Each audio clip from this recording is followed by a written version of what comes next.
Sa ngalan ng Ama, ng Anak, at ng Espiritu Santo. Amen. Sumainyo ang Panginoon. At sumayo rin. Mga kapatid, sa araw na ito, inaalala natin ang pagtataksil ni Judas sa ating Panginoong Hesukristo. Pero ang kwento ni Judas ay kwento nating lahat. Madalas, hindi rin tayo totoo sa Diyos. Madalas, pinagpapalit din natin ang Panginoon sa mga mura at walang kakwenta-kwentang bagay. Madalas pinagpapalit natin ang buhay magpasawalang hanggan para sa mga panandaliang tuwa at saya natin dito sa mundo. Mga kapatid, hilingin natin muli ang awa at pagpapatawad ng Diyos para tayo'y makitang karapat-dapat muli makatanggap ng banal na misteryo, magpapalakas sa atin para tayo ay maging mas tapat sa pagsunod sa Kanya. Inaamin ko Sa makapangyarihang Diyos at sa inyo mga kapatid, na lubha akong nagkasala sa isip, sa salita, sa gawa at sa aking pagkukulang. Kaya isinasamo ko sa mahal na Birheng Maria, sa lahat ng mga anghel at mga banal, at sa inyo mga kapatid, na ako'y panalangin sa Panginoong ating Diyos. kaawaan tayo ng makapangyarihang Diyos, patawarin tayo sa ating mga kasalanan, at patnubayan tayo sa buhay na walang hanggan. Amen. Panginoon, kaawaan mo kami. Panginoon, kaawaan mo kami. Kristo, kaawaan mo kami. Kristo, kaawaan mo kami. Panginoon, kaawaan mo kami. Panginoon, kaawaan mo kami. Manalangin tayo. Ama namin makapangyarihan, niloob mo ang iyong anak ay mabayubay sa krus para sa aming lahat, upang ang paniniil ng kalaban ay kanyang mabigyang wakas. Ipagkaloob mong amin nawang makamtan ang pagpapalang kaloob ng muli niyang pagkabuhay. Bilang tagapamagitan kasama ng Espiritu Santo, magpa sa walang hanggan. Amen.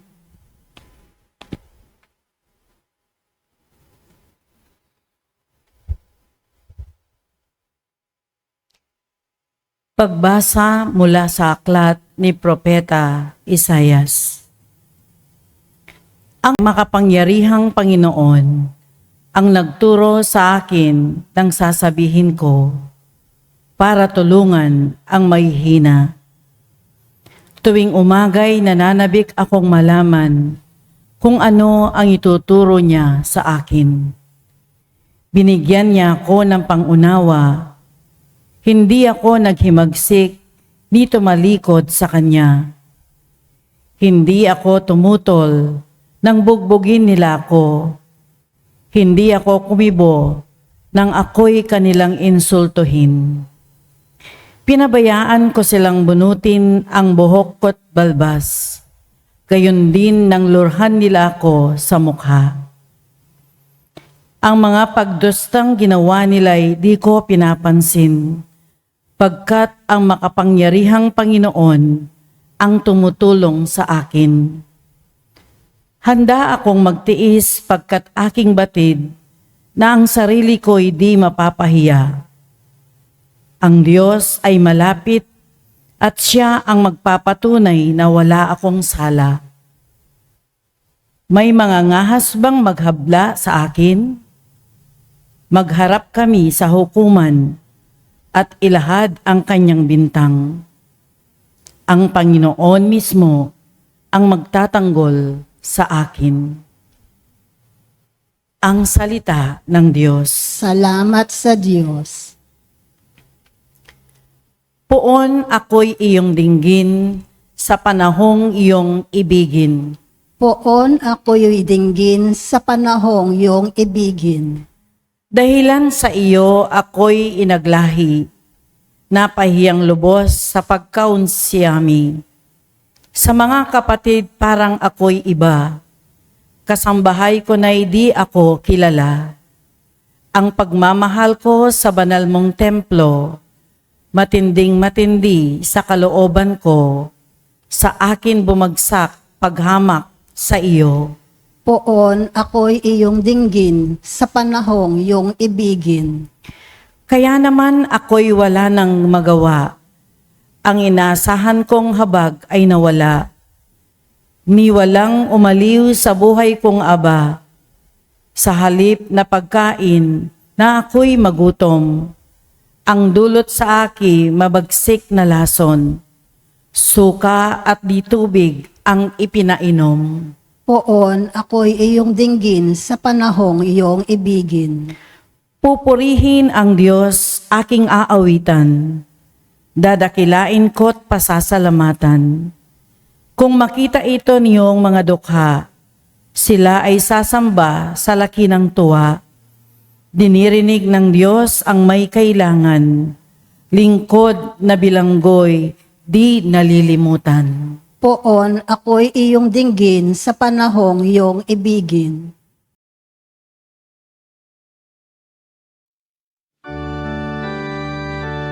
Wika mo'y aming dirinig, wika mo'y aming susundin, wika mo'y aming tutundin, wika mo'y aming dirinig, wika mo'y aming susundin, wika mo'y aming tutundin. Nagpupuri kami sa iyo, Hari naming Hesukristo. Ang pagdamay mo sa tao ay talagang patotoo na kami minamahal mo. Sumainyo ang Panginoon. At sumaiyo rin. Ang mabuting balita ng Panginoon ayon kay San Mateo. Papuri sa iyo, Panginoon. Si Judas Iscariote, isa sa 12, ay nakipagkita sa mga punong saserdote. Ano po ang ibibigay ninyo sa akin kung tulungan ko kayong madakip si Jesus? Tanong niya. Noon din ay binigyan nila siya ng 30 salaping pilak. Mula noon, humanap na si Judas ng pagkakataon upang maipagkanulo si Jesus.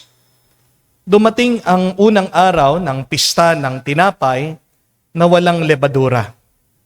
Lumapit kay Jesus sa mga alagad at nagtanong, "Saan po ninyo ibig na ipaghanda namin kayo ng hapunang Pampaskwa?" Sumagot siya, "Pumunta kayo sa lungsod at hanapin ninyo ang taong ito. Sabihin sa kanyang ganito ang pinapasabi ng guro, 'Malapit na ang aking oras. Ako at ang mga alagad ko'y sa bahay mo kakain ng hapunang Pampaskwa.'" Sinunod ng mga alagad ang utos ni Jesus at inihanda nila ang hapunang Pampaskwa. Nang gabing iyon, dumulog sa hapag si Jesus kasama ang 12 alagad. Samantalang sila'y kumakain, nangusap si Jesus, "Isa sa inyo ang magkakanulo sa akin." Nanlumo ang mga alagad.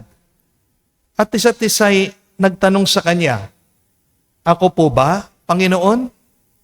Sumagot siya, "Ang kasabay kong sumausaw sa mangkok ang siyang magkakanulo sa akin. Papanaw ang anak ng tao ayon sa nasusulat, ngunit sa aba na magkakanulo sa kanya. Mabuti pang hindi na pinanganak ang taong iyon." Si Judas na magkakanulo sa kanya ay nagtanong din, Guro, ako po ba? Sumagot si Jesus, ikaw na ang nagsabi. Mga kapatid, ang mabuting balita ng ating Panginoon. Pinupuri ka namin, Panginoong Heso Kristo. Magandang araw po muli sa inyong lahat. Ang Holy Wednesday ay madalas tinatawag na Spy Wednesday. Ito po ang araw kung saan nakipagkasundo si Judas Iscariote na ipagkanulo niya ang ating Panginoong Hesukristo sa mga punong saserdote o pari ng templo. Binenta ni Judas ang Panginoong Hesukristo kapalit ng 30 piraso ng pilak. At baka hindi niyo po alam ito, nung panahon ni Jesus, ang 30 pieces of silver ay halaga po ng isang alipin. Ibig sabihin, sa ginawa ni Judas, tinuring niyang parang alipin si Jesus. Pinagpalit niya ang Panginoon sa isang bagay na mababa ang halaga. Mga kapatid, aminin natin, hindi lang si Judas ang may ganitong tukso. Di po ba, madalas tayo rin, pinagpapalit natin ang Diyos sa pera. Pinagpapalit natin ang Diyos sa kasalanan. Pinagpapalit natin ang Diyos sa pansamantalang saya. Kaya ang tanong, magkano ba ang halaga ng Diyos sa buhay mo? Harinawa, hindi natin ipagpalit ang Panginoon sa mga bagay na panandalian lang. Amen? Ngayon po ang tanong, sino ba talagang binenta ni Judas sa halagang 30 pirasong pilak? Who did Judas sold for 30 pieces of silver? Obvious naman po ang sagot si Jesus. Di po ba? Pero kung iisipin nyo ng mabuti, ang talagang binenta ni Judas ay ang kanyang sarili. Judas sold himself for 30 pieces of silver. Pero, ang kamangha-mangha po dito, kahit na binenta niya ang Panginoon sa halagang 30 pieces of silver, hindi nagbago ang ating Panginoong Hesukristo. Hindi nagbago ang puso ni Jesus. Hindi nagbago ang kanyang pagmamahal. Hindi nagbago ang kanyang pagka-Diyos at pagkatao. Basahin niyo man po ang buong Ebanghelyo. Kahit na anong masamang ginawa nila sa ating Panginoong Hesukristo, hindi niya binago ang kanyang ugali, ang kanyang pananaw. Kahit na pinagtaksilan siya, hindi nagtanim si Jesus ng galit. Amen? Kahit na pinagkanulo siya, hindi gumanti si Jesus.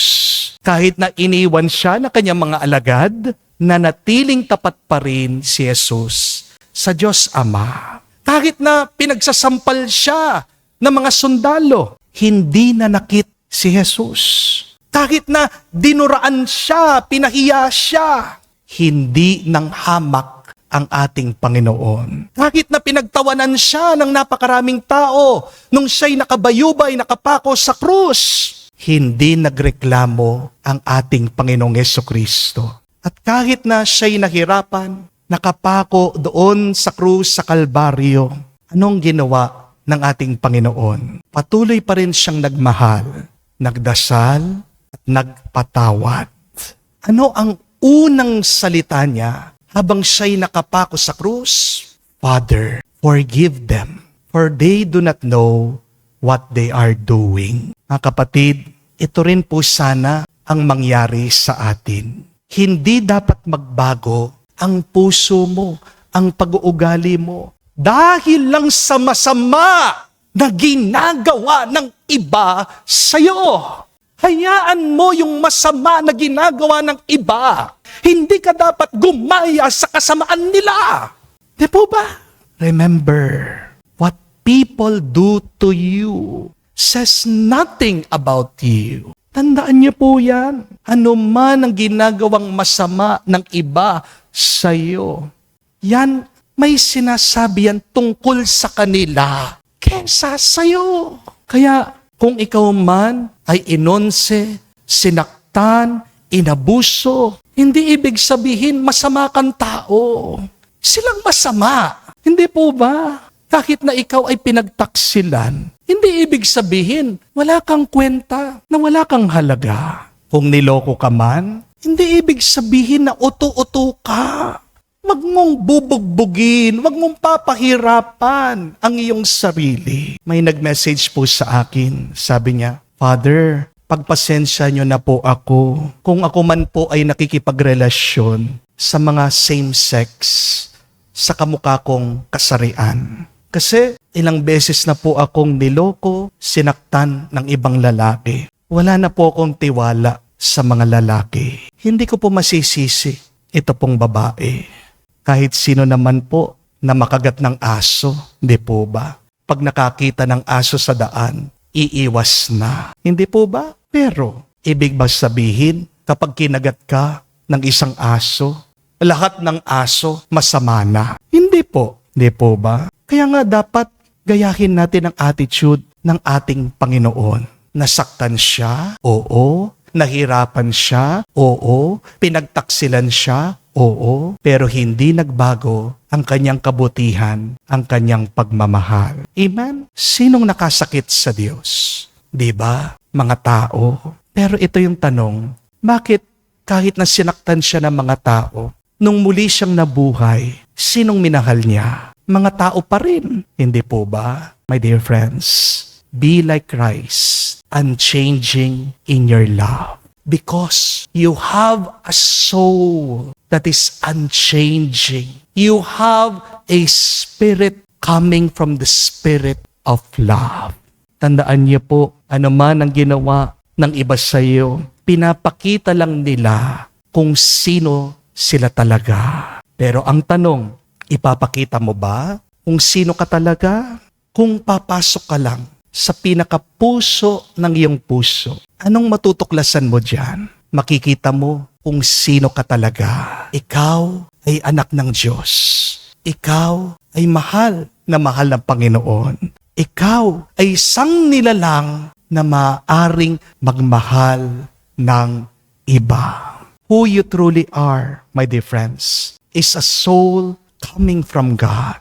You are a beloved by God. You are a person capable of loving others. Do not change this.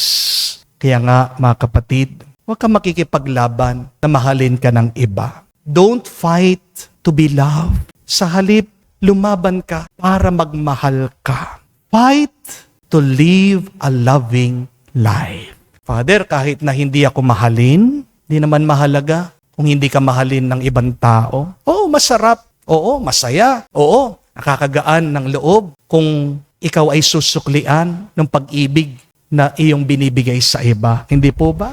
Pero ang pinakamahalaga ay yung ikaw ay nagmamahal. Mahalin ka man ng iba o hindi. Kaya mamuhay ka na may pagmamahal. Kahit na hindi ka mahalin pabalik.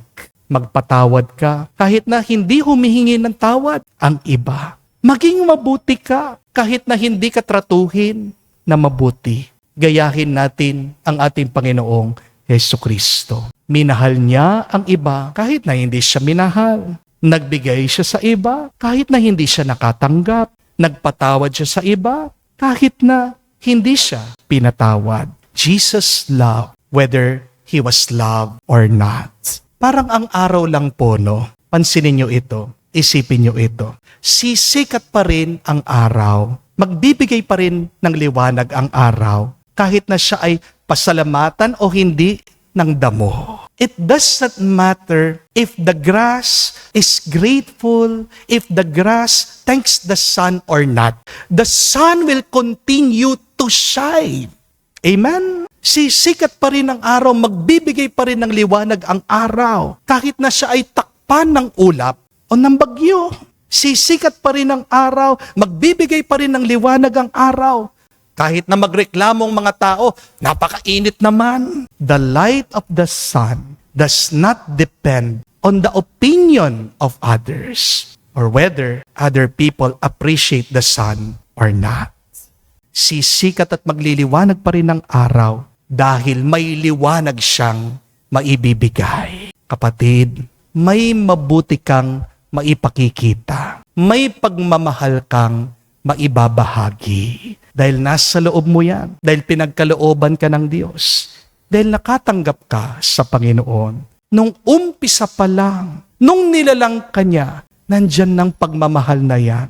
Huwag mo naman itatago. Huwag ka naman madamot. Amen? At kapag pinili mong magmahal, hindi ka mawawalan. Tandaan niyo po yan. Oo, hindi ka man suklian o pasalamatan ng ibang tao sa iyong kabutihan. Pero tandaan mo, kita ng Diyos ang lahat at hindi ka papabayaan ng Diyos. There's not other people who would reward us for our goodness, for our love. It is God who rewards. It is God who blesses our goodness, our love for others.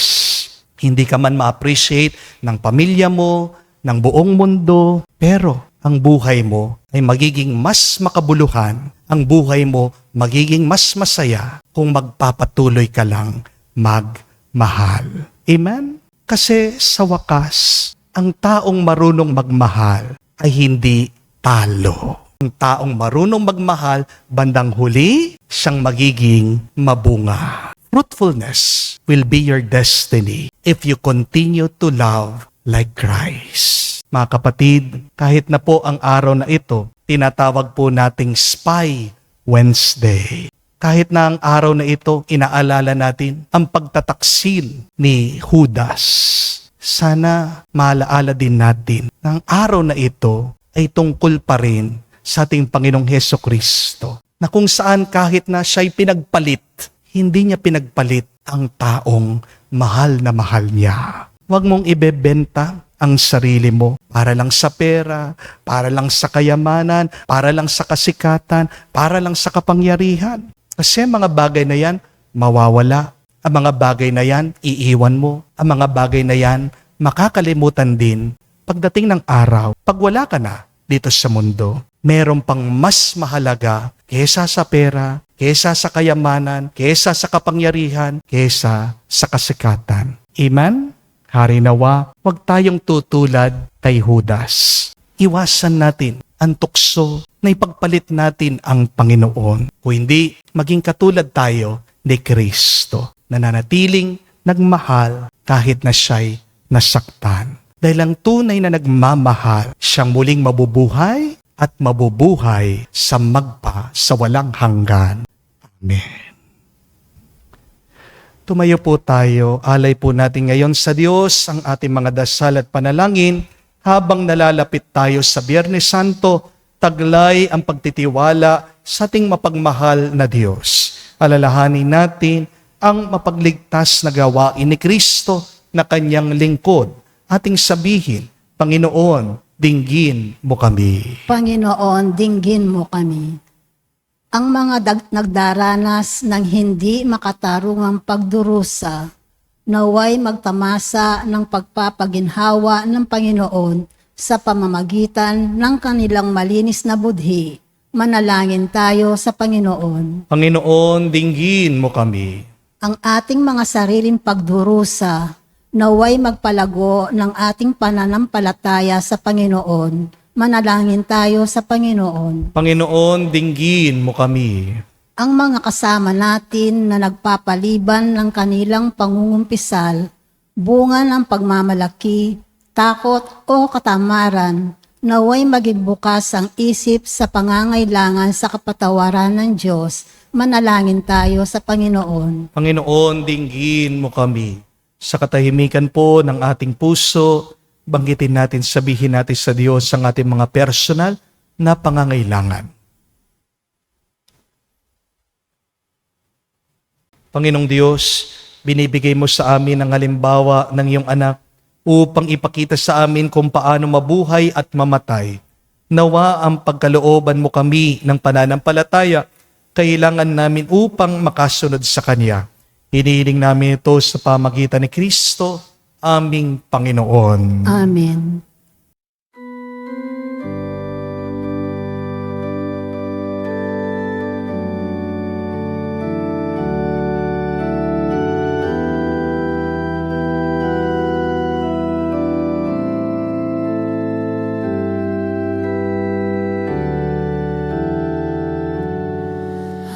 Handog namin sa iyo, Ama, ang tinapay at alak na ito. Handog ng bayang umaasa, sumasamba at nagmamahal sa'yo. Nawa'y dalhin ng iyong anghel ang aming panalangin sa iyong dambana, katulad ng halimuyak ng insenso, umakyat sa kalangitan. Handog namin sa iyo, Ama, ang tinapay at alak na ito. Handog ng bayang umaasa, sumasamba at nagmamahal sa'yo. Manalangin kayo mga kapatid para ang ating mga paghahain ay kalugdan ng Diyos amang makapangyarihan. Tanggapin nawa ng Panginoon itong paghahain sa iyong mga kamay sa kapurihan niya at karangalan sa ating kapakinabangan at sa buong sambayanan niyang banal. Ama naming lumikha, tanggapin mo ang aming mga paghahain at gawin mong ang pagganap namin sa pagkakasalukuyan sa pagpapakasakit ng iyong anak ay magdulot sa amin ng katapangang wagas sa pamagitan niya kasama ng Espiritu Santo magpasawalang hanggan. Amen. Sumainyo ang Panginoon. At sumaiyo rin, Itaas sa Diyos sa inyong mga puso at diwa. itinaas na namin sa Panginoon. Pasalamatan natin ang Panginoong ating Diyos. Marapat na siya ay pasalamatan. Ama naming makapangyarihan, tunay nga marapat ikaw ang aming pasalamatan sa pamagitan ni Jesucristo na aming Panginoon. Sa pagpapakasakit ng giliw mong anak, ang sangkatauhan minarapat mong magpahayag ng iyong dakilang pag-ibig sa lahat na pawang nais mong tubusin ng Mesiyas. Sa harap ng iyong kadakilaan, kapos ang dila naming magsaysay sa pag-ibig ng makapangyarihan. Sa krus ay tinanghal. Sa krus, pinasyang patawarin ang mga tao. Sa krus, nagtagumpay ang pinangakong Kristo. Kaya kaisa na mga anghel nagsisiawit ng papuri sa iyo, na walang humpay sa kalangitan kami nagbubunyi sa iyo kadakilaan.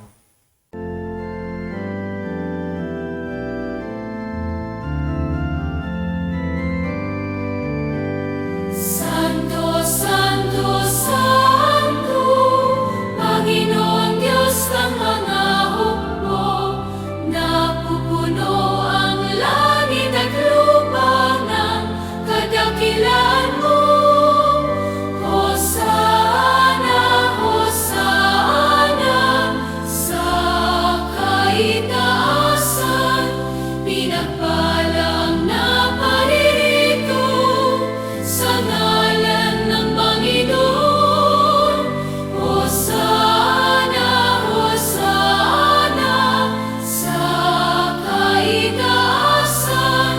Hosana, Hosana, sa kaitaasan.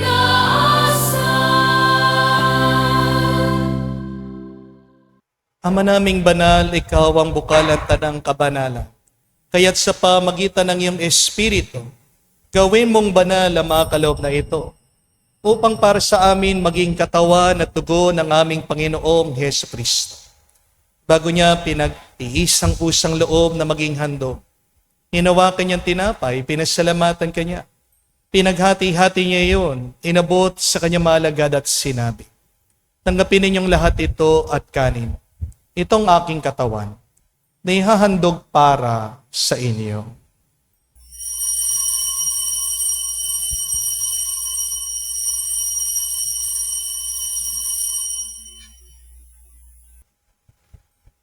Gayon din naman na matapos ang hapunan, hinawakan niyang kalis.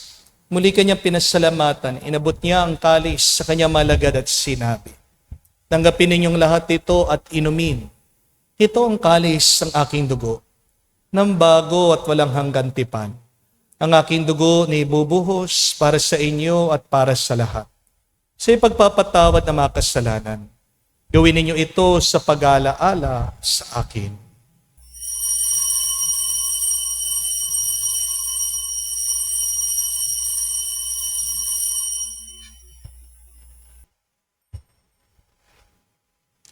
Ang misteryo ng pananampalataya.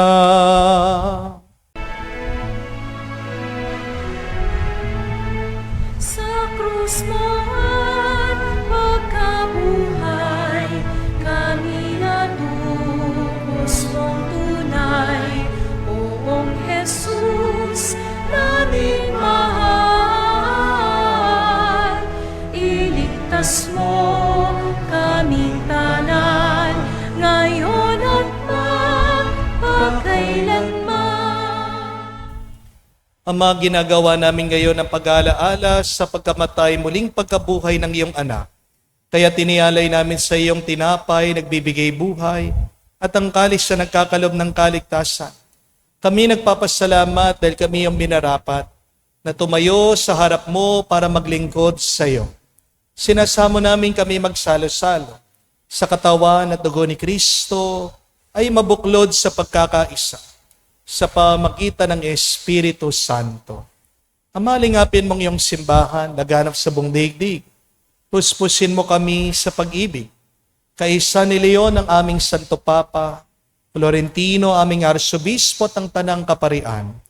Alalahanin mo rin ang aming mga kapatid na nahimlay may pag-asang sila'y muling mabubuhay. Gayon din naman lahat ng mga pumanaw. Kawan mo't sila at patuloyin sa iyong kaliwanagan. Kawan mo't pagindapatin kaming lahat, makasalo sa iyong buhay na walang wakas. Isa na mahal na Birhen Maria, Ina ng Diyos. Isa ni San Jose, ang kanyang maluwalhating esposo. Kaisa ng mga apostol at lahat ng mga banal na namuhay dito sa daigdig na kalugod-lugod sa iyo. May pagdiwang naman namin ang pagpupuri sa kararangal mo sa pamagitan ng iyong anak, aming Panginoong Jesucristo. Sa pamamagitan ni Kristo, kasama niya at sa Kanya, lahat ng parangal at papuri ay sa iyo, Diyos Ama, makapangyarihan, kasama ng Espiritu Santo, magpasawalang hanggan.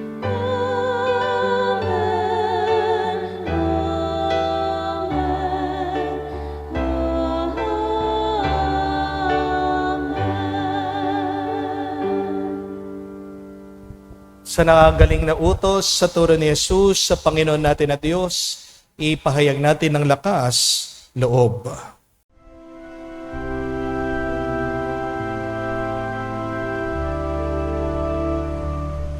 Ama namin, sumasalangit ka, sambahin ang ngalan mo, mapasa amin ang kaharian mo, sundin ang loob mo dito sa lupa, para nang sa langit. Bigyan mo kami ngayon ng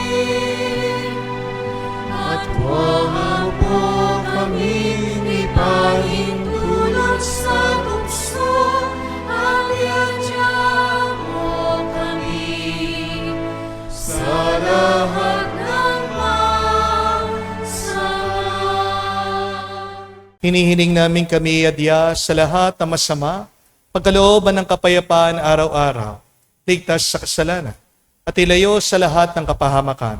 Samantalang aming pinanambikan ang dakilang araw ng pagpapahayag ng tagapagligtas naming si Jesucristo. Sapagkat iyo ang kaharian at ang kapangyarihan at ang kapurihan magpakailanman. Amen. Panginoong Jesucristo, sinabi mo sa mga apostol, kapayapaan ang iniiwan ko sa inyo, ang aking kapayapaan binibigay ko sa inyo. Tungayan mo ang aming pananampalataya at huwag ang aming pagkakasala. Pagkalooban mo kami ng kapayapaan at pagkakaisa ayon sa iyong kalooban.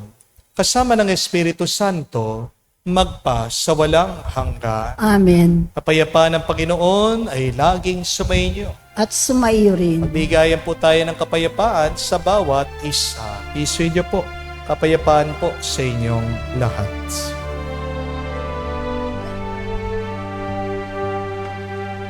Cordero ng Diyos na nag-aalis ng mga kasalanan ng sanlibutan, maawa ka sa amin. Maawa ka sa amin. Cordero ng Diyos na nag-aalis ng mga kasalanan ng sanlibutan, maawa ka sa amin. Maawa ka sa amin.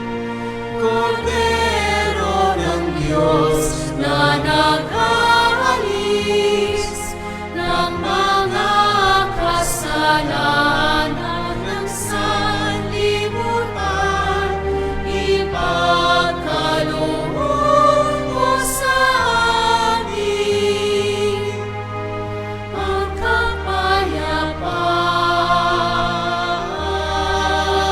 Mga kapatid, naririto ang ating Panginoong Jesucristo, ang Kordero ng Diyos. Siyang nag-aalis sa mga kasalanan ng sanlibutan. Mapalad tayong lumalapit sa piging ng Kordero.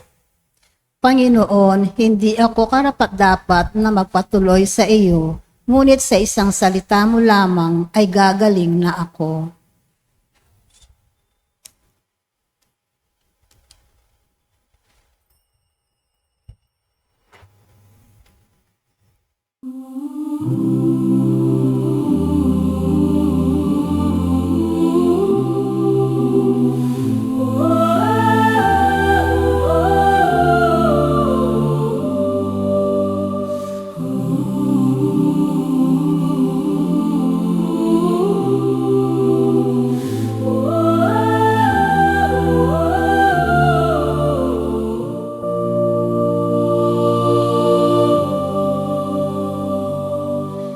Tanging hiling ko sa'yo, Panginoon, tinig mo marinig ko ngayon sa buhay ko. Uhaw ang aking puso sa pag-ibig kalinga mo. Awa mo't biyaya, padama mo, O Diyos.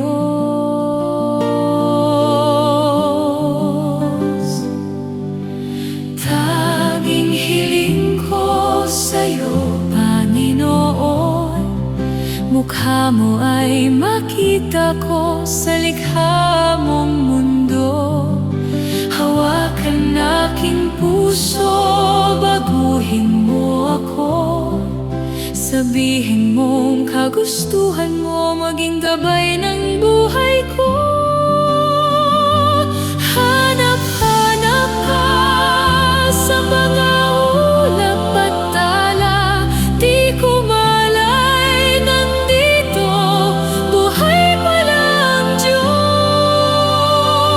Akita mo ang lakas mo, Panginoon, sa nilikha mong mundo at sa taong mahal mo.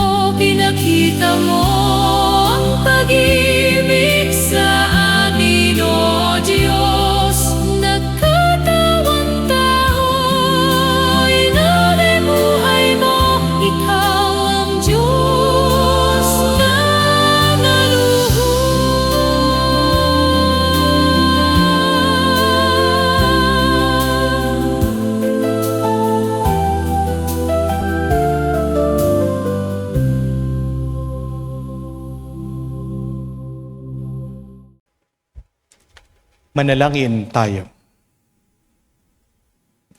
Ama namin mapagmahal, pakundangan sa pagkamatay ng iyong anak, na sa pagdiriwang na ito ay siyang nagaganap. Pagkaloob mong kami makapanalig ng wagas, sa kaloob mo sa aming buhay na walang wakas. Sa pamagitan ni Jesucristo kasama ng Espiritu Santo, magpa sa walang hanggan. Amen. Tanong lang po, nung po bang bata kayo, masayahin kayo? Yes or no? Yes. I assume. Nung po bang bata kayo, palagi kayong umingiti, palagi kayong tumatawa kapag nakikipaglaro kayo sa mga kalaro nyo?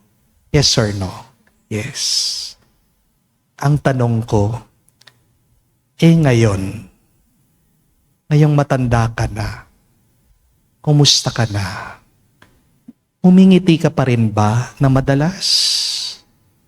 Tumatawa ka pa rin ba? Masayahin ka ba?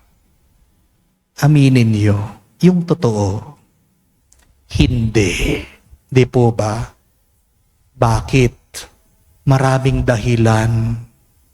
Masabihin ng iba, kasi Father, yung mister ko may ibang kateks. Kasi Father, ang dami kong mga utang na kailangan bayaran. Kasi Father, sakit yung aking paa, may gout.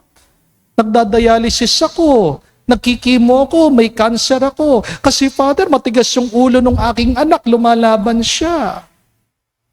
Meron din po, mga teenager, pagkabata-bata, 12 years old, 14 years old. Father, may anxiety ako. Father, depressed ako. Father, gusto kong magbigti. Iniwan ako ng boyfriend ko. Binasted ako, etc., etc., etc. What does this mean? You have allowed the world to change you. Amen? But you can decide not to be changed by the world. Because the soul, the spirit is unchanging. God's love remains in you no matter how difficult, no matter how sad, no matter how problematic life can be. Huwag mong hahayaan na baguhin ka ng ibang tao. Kahit na may masama silang ginawa o kahit na may masamang nangyayari ngayon sa buhay mo, may kapangyarihan ka na manatiling mabuti, nagmamahal, at pwedeng magbigay ng mabuti at pagmamahal sa iba. At yung kapangyarihan na yun, yung grasyang yun, nanggagaling sa Panginoon. Kaya, manatili tayong sumusunod sa ating Panginoong Hesukristo. Kung nahihirapan tayo, let our prayer be, Lord, teach me to be unchanging in my love, just like you. Lord, teach me to be unchanging in my goodness, even if other people are not good to me. Huwag kang susunod sa sinasabi ng mundo. Kasi, pag binago ka, wala din pakialam ang mundo at ibang tao sa'yo. Di po ba? Isa lang nagmamahal sa'yo, ang Diyos. Bakit hindi mo siya sundan?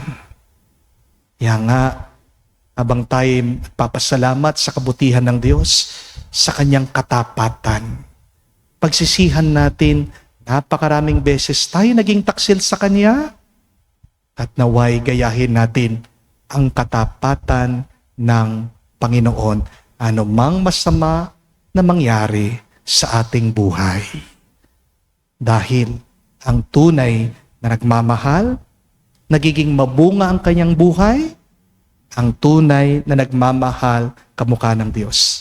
Siyang nabubuhay, di lang ngayon, hanggang sa magpa sa walang hanggan. Sumayo ang Panginoon. At sumayo rin. at kayo'y basbasan ng Diyos, makapangyarihan sa lahat, sa ngalan ng Ama, ng Anak, ng Espiritu Santo. Amen. Ang ating misa'y natapos na, humayo kayo sa kapayapaan ni Kristo. Salamat sa Diyos.